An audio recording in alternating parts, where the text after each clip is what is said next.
3 से 4 महीने पहले मैंने एक वीडियो डाला था जिसमें हमारे एक फार्मर ने फीड वाले फिश फीड के ऊपर एक फीडबैक दिया था। वहां पर मैंने लिखा था कि महाराष्ट्र के सबसे बड़े फार्मर और सबसे पुराने फार्मर। चलिए सबसे पहले मैं आपको वो वीडियो दिखा देता हूँ। ये बिल्लाल भाई और शोएब भाई का कंपनी है, उनका फीड है। आज 4 महीने से मैं मच्छी को खिला रहा हूँ। इनका फीड का जो मच्छी का ग्रोथ है, 4 महीने में 500 पीस का मच्छी 300 ग्राम का साइज आया है। भाई ये देखो, आपको मच्छी पकड़ के दिखा रहा हूँ। अगर भरोसा नहीं है, ये फ़ोटो देखने के बाद में आपको मालूम पड़ेगा ये सही है क्या गलत है। कि जाल मार देखो, अभी मच्छी ये हमारा आदमी पकड़ रहा है।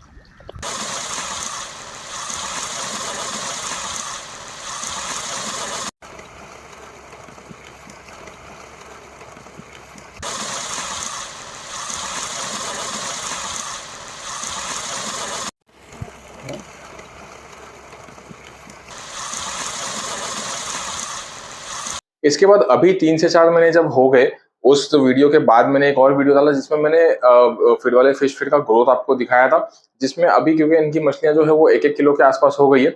चलिए मैं आपको ये वाला वीडियो भी इनका फीडबैक का दिखा देता हूँ। फीड फीड वाले का जो दाना है वो आप खिलाओ, आपको रिजल्ट सामने से मालूम पड़ेगा। ये मच्छी उनका प्रूफ है। पहले हमने वीडियो करके भेजा था, आज भी वीडियो करके सामने ज़्यादा में मच्छी दिखा के आपको बोल रहा हूँ। अब ये दोनों वीडियो देखने के बाद है ना, बहुत से लोग मुझे ये पूछ रहे हैं कि ये कौन है, कहाँ रहते हैं, क्या करते हैं। तो चलिए आज आपको मैं ये बताने वाला हूँ, इनकी पूरी एक स्टोरी बताने वाला हूँ, क्योंकि इनकी जो स्टोरी है ना, ये बहुत ही मोटिवेशनल स्टोरी है, खास तौर पे हमारे फिश फार्मर्स के लिए। ये आपके सामने जो शख्सियत खड़ी है, ये नाम की मोहताज नहीं है। इनको मच्छी में किंग बोला जाता है और महाराष्ट्र की फार्मिंग में शौकिया तौर पे कभी एक ज़माने में हुआ करता था, लेकिन प्रोफेशनली एक कमाई के हिसाब से इन्होंने स्टार्ट किया। और ये वो शख्सियत है कि इनके थ्रू कई लोग बने हैं इसी मस्त, और लोगों में इन्होंने सबको मोटिवेट किया कि आप करो, और किसी के सपोर्ट में खड़े हो जाते हैं। इनका नाम है रज़ाक भाई। रज़ाक भाई कोलकाता के एक छोटे से गांव में रहते थे। छोटे से गांव में रहते थे, बहुत ही गरीबी का आलम था और बड़ी ही परेशानियों वाला माहौल था। इनके पास पहले खाने के लिए भी कुछ नहीं हुआ करता था। इनके घर में इतनी गरीबी थी, काम से इतने बेजार होके, लाइफ से इतने बेजार होके ये अपने घर से और अपने गांव से भाग गए और मुंबई आ गए। जब ये गांव से भाग के मुंबई आए थे, तब ये बताते हैं कि इनके पास सिर्फ और सिर्फ 114 रुपए थे। मुंबई आने के बाद इन्होंने बहुत सारे छोटे-छोटे काम किए। डेली रोजगार के लिए जो काम किए जाते हैं, बहुत सारे ऐसे इन्होंने इन्होंने छोटे-छोटे काम किए। एक लंबा अरसा मुंबई में रहने के बाद फिर ये अपने गाँव वापस गए अपने घरवालों से मिलने के लिए। अपने घरवालों से मिलने के बाद ये जब वापस मुंबई आ रहे थे, तब ये वहाँ से कुछ मछलियों के छोटे-छोटे बच्चे ले आए। जहाँ पर ये रहते हैं ना, कोलकाता साइड में, वहाँ पर चारों तरफ मछलियाँ ही मछलियाँ होती है। तो एक हांडे में, हांडा यानी कि वेसल, एक बर्तन जो होता है, उसके अंदर ये कुछ मछलियों के बच्चों को डाल करके ये ट्रेन में लेकर आ गए। अब ट्रेन में उस टाइम पे इनके पास ऑक्सीजन का या कोई भी किस्म का कोई फैसिलिटी तो थी नहीं। तो ये बताते हैं कि ये हांडे को, यानी कि जो वेसल होता है, उसको ऐसे हाथों से बजाते-बजाते ले आए। अब ये बजाने की वजह से कुछ थोड़ा-सा ऑक्सीजन क्रिएट हो जाता है और मछलियों को एक्टिव रखने की एक ट्रिक होती है। छोटे से हांडे में कुछ मछलियों के बच्चों को ला करके इन्होंने एक तालाब में डाल दिया।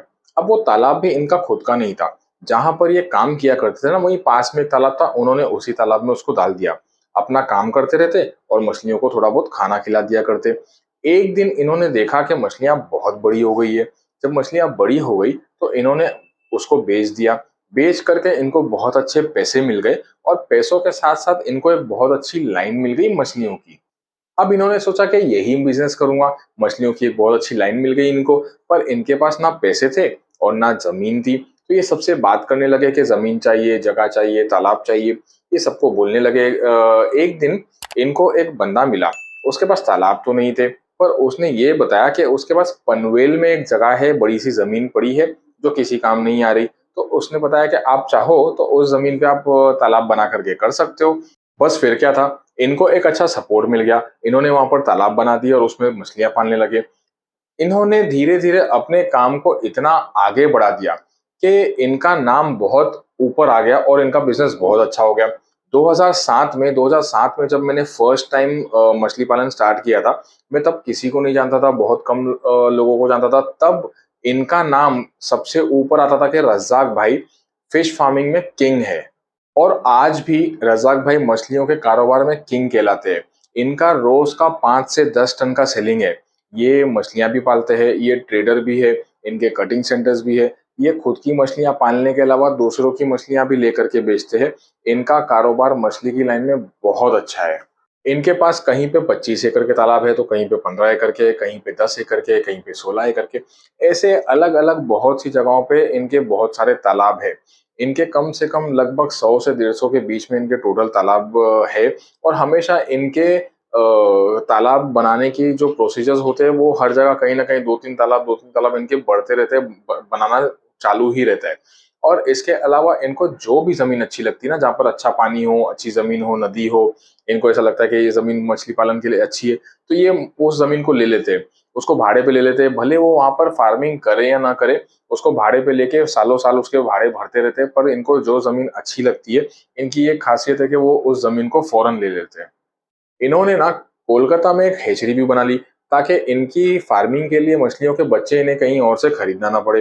अब हैचरी भी इनकी खुद की हो गई, फार्मिंग भी इनकी खुद की हो गई, कटिंग सेंटर्स भी इनके खुद के हो गए। अब यहाँ पर ना बीच में किसी और की इनको ज़रूरत ही नहीं पड़ती। इसे कहते हैं बिज़नेसमैन आदमी कि इनके काम से रिलेटेड आगे और पीछे के सारे काम अब ये खुद ही करते हैं। पर कभी-कभी ना ज़्यादा डेयरिंग भारी पड़ जाती है। अब इनके साथ में भी एक बार ऐसे ही हुआ। इन्होंने कोलकाता में एक बहुत बड़ी ज़मीन ले ली है। अब बहुत बड़ी ज़मीन लेने के बाद उस वहाँ पर इन्होंने श्रिम्प फार्मिंग यानी कि झींगे झींगे का पालन करना इन्होंने शुरू किया। अब झींगे के पालन में इनको इतना नुकसान हो गया कि ये फिर से रास्ते पे आ गए।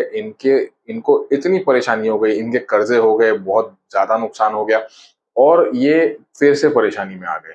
पर ना ये हिम्मत नहीं हारे। हिम्मत कभी नहीं हारना। एक बात हमेशा ध्यान में रखना कि हिम्मत कभी नहीं हारना। जो हिम्मत हार गया वो गया। हिम्मत मर्दा तो मदद खुदा। इन्होंने भी हिम्मत से काम लिया और ये यहाँ पर जो फिश फार्मिंग का काम था वहाँ पे झींगे के फार्मिंग को छोड़ करके ये फिर से फिश फार्मिंग में ध्यान देने लगे और यहाँ पर ध्यान देने के बाद में धीरे-धीरे फिर से इन्होंने रिकवर किया और सब कुछ लेवल पे आने लगा। अच्छा, इनकी ना एक सबसे अच्छी आदत जो मुझे लगती है ना वो आज मैं आपको आपके साथ में शेयर करता हूँ कि इनके पास है ना बहुत सारे तालाब है, बहुत सारी मछलियाँ रहती है। इनके पास हर वक़्त है ना हर साइज़ की मछलियाँ रहती है। आप छोटी बोलो, मीडियम बोलो, बड़ी बोलो, बहुत ज़्यादा बड़ी बोलो, इनके पास हर साइज़ की मछलियाँ हमेशा रेडीली अवेलेबल रहती है। पर यहाँ पर ना इनकी एक आदत ये मुझे अच्छी लगती है कि जब मार्केट का रेट डाउन होता है ना, तो ये अपनी मछलियों को कभी नहीं बेचते। ये अपनी मछलियों को सिर्फ़ और सिर्फ़ तब बेचते हैं जब मार्केट का रेट हाई होता है, तभी ये अपनी मछलियों को बेचना स्टार्ट करते हैं और ज़्यादा प्रॉफ़िट इस तरह से कमा लेते हैं। और इनके कटिंग सेंटर्स में जब मछलियों का रेट जब डाउन रहता है, जब इनको अपनी मछलियों को नहीं निकालना होता है, उस टाइम ये बाहर की दूसरे तालाबों से मछलियाँ या फिर दूसरे जगहों से मछलियाँ खरीद के उस टाइम वो ट्रेडिंग करके कमा लेते हैं। लेकिन ये देखिए, जब आप फिश फार्मिंग कर रहे हो ना, तो आपको आगे के पीछे के सारे काम सेट करना होगा, तभी आप जा कर के जल्दी आगे बढ़ोगे। तो इस तरह स्मार्टली वर्क करना बहुत ज़रूरी होता है। और ना इन्होंने बहुत से लोगों की लाइफ़ भी बना दी। रज़्ज़ाक भाई ने इतने लोगों को सपोर्ट किया है, इतने लोगों को लाइफ़ में सेट किया है, इनके रिश्तेदारों को, इनके दोस्तों को, इनके पास काम करने वालों को, इनके गाँव वालों को, बहुत से लोगों को इन्होंने फिश फार्मिंग सिखाया है। फिश फार्मिंग सिखा के इनको एक अच्छा बिज़नेस सेट करके दिया है और सबको सपोर्ट करते हैं लाइफ़ में आगे बढ़ने के लिए। ये बहुत ही हेल्पफुल नेचर के इंसान हैं। एक टाइम था जब इनके घर में खाने को नहीं था। कभी खाने को मिलता, कभी खाने को नहीं मिलता। ये आज भी दिन में सिर्फ़ 2 ही टाइम खाते हैं। सुबह में अपने घर से खा के निकलते हैं और रात को अपने घर जाके खाते हैं। ये लंच नहीं खाते, लंच नहीं करते और ये बाहर का खाना कभी नहीं खाते। इनका कहना ये है कि सिर्फ़ और सिर्फ़ घर में ही खाऊँगा। ये दोपहर में आफ्टरनून के टाइम पे बहुत बार हमारे शॉप्स पे हमारे साथ हुआ करते हैं। लेकिन ये कितना भी हम इनको ज़िद कर ले कि ब खा लो खाना, चलो साथ में खाते हैं, होटल में खाते हैं, ये खाएँगे, वो खाएँगे, लेकिन ये कभी खाना नहीं खाते। आज तक इन्होंने सिर्फ़ मेरे साथ में एक ही बार लंच किया है। इसके अलावा आप कितना भी ज़िद कर लो, ये लंच नहीं करते, दिन में सिर्फ़ 2 ही बार खाते हैं। आप अगर देखोगे तो कपड़े भी सिर्फ़ ये एक ही कलर के पहनते हैं। आप जब भी इनको देखोगे, ये सिर्फ़ और सिर्फ़ ब्लैक कलर की पैंट और व्हाइट कलर के शर्ट में आपको मिलेंगे। इसके अलावा ये किसी और कलर के कपड़े पहनते ही नहीं हैं। इनकी मछलियाँ ये किसी और को कभी नहीं बेचते। ये कभी किसी ट्रेडर को अपनी मछलियाँ नहीं बेचते। इन्होंने खुद की मछलियाँ बेचने के लिए पहले खुद का एक कटिंग सेंटर डाला। वहाँ से ये कटिंग करके रिटेल में बेचने लगे। फिर धीरे-धीरे वो इन्होंने खुद का एक होलसेल भी स्टार्ट कर दिया। अब इसके बाद में इनके इतने सारे तालाब हैं। इस इतने सारे तालाब होने के बावजूद ये अपने ही कटिंग सेंटर से मछलियाँ बेचते हैं। पहले उन्होंने एक दुकान डाले, फिर दूसरी दुकान डाले, फिर तीसरी डाले, फिर चौथी डाले। ऐसा करते करते आज इनके पास इतने सारे तालाब होने के बावजूद इनकी खुद की रिक्वायरमेंट इतनी है कि इतने सारे तालाब होने के बावजूद भी इनको दूसरों से माल खरीदना पड़ता है और कभी कभी इनको आंध्रा से भी माल मंगवाना पड़ता है। हाँ, और दुकान वगैरह भी ना आपकी फिश बेचने की? बेचने की 5-6 दुकानें। कहाँ कहाँ पर? नेरुल, जुईनगर, नवड़ा फाटा, मापा, उलवा, करजत। तो आप अपनी खुद की पनवेल। मछलियाँ खुद ही बेच देते हो? मेरा खुद का खुद ही सेलिंग है, फिर उल्टा आंध्रा का माल भी आता है। अच्छा, आंध्रा से भी माल लेके बेचते हो। मुंबई में मार्केट अच्छा बड़ा है मछली पालन के लिए? बहुत बड़ा है। बहुत बड़ा है। जो बंदा एक टाइम पे इतना परेशान था, इतना प्रॉब्लम में था कि उसको अपना गांव और अपना घर छोड़ के भागना पड़ा, आज वही आदमी फिश फार्मिंग करके इतना सक्सेसफुल है कि वो अपने गांव का आज सबसे बड़ा और सबसे पैसे वाला इंसान है। और वो इतने लोगों के आज घर चलाते हैं ना कि उनकी दुआओं से भी ऊपर वाला उनको और ज्यादा नवाजता है। ऐसी ही एक बहुत ही रियल स्टोरी मैंने आपको कुछ दिनों पहले भी दिखाया था, जिसका नाम था रोडपति से करोड़पति। बहुत ही रियल स्टोरी थी, बिल्कुल सच स्टोरी थी वो। बहुत से लोगों को ऐसा लगा कि ये एक फेक स्टोरी है या फिर एक फेरी टेल है, ऐसा बिल्कुल भी नहीं था।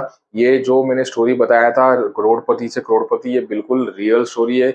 मैं आपको इन फार्मर से मिलाने भी वाला हूँ, लेकिन एक्चुअली ये शर्माते हैं और फ्रंट पे आने से घबराते हैं। इनको ऐसा है कि मैं फ्रंट पे नहीं आना चाहता, अपना चेहरा नहीं दिखाना चाहता। अगर आपने वो वीडियो नहीं देखा था तो वो वीडियो ज़रूर देखना, रोडपति से करोड़पति। बहुत ही इंस्पिरेशनल और बहुत ही मोटिवेशनल स्टोरी है एक सक्सेसफुल फिश फार्मर की। अगर आप ऐसी और भी सक्सेस स्टोरीज देखना चाहते हो जो फार्मर्स फिश फार्मिंग करके सक्सेसफुल हुए, उनके बारे में जानना चाहते हो, तो मुझे कमेंट्स में ज़रूर बताना। मैं आपको उनकी उनकी डिटेल्स भी बता दूंगा, क्योंकि ऐसे बहुत से फिश फार्मर्स है हमारे यहाँ पर जो पहले कुछ नहीं थे और उन्होंने सिर्फ और सिर्फ फिश फार्मिंग करके एक बहुत अच्छी लाइफ सेट किया है, एक बहुत अच्छा गोल अचीव किया है, अपने बिजनेस को बहुत आगे बढ़ाया है और आज बहुत ही शान से ज़िंदगी गुजार रहे हैं। तो अगर आप फिश फार्मिंग के ऊपर ऐसी सक्सेस स्टोरीज जानना चाहते हो तो मुझे कमेंट्स में ज़रूर बताना। Thank you.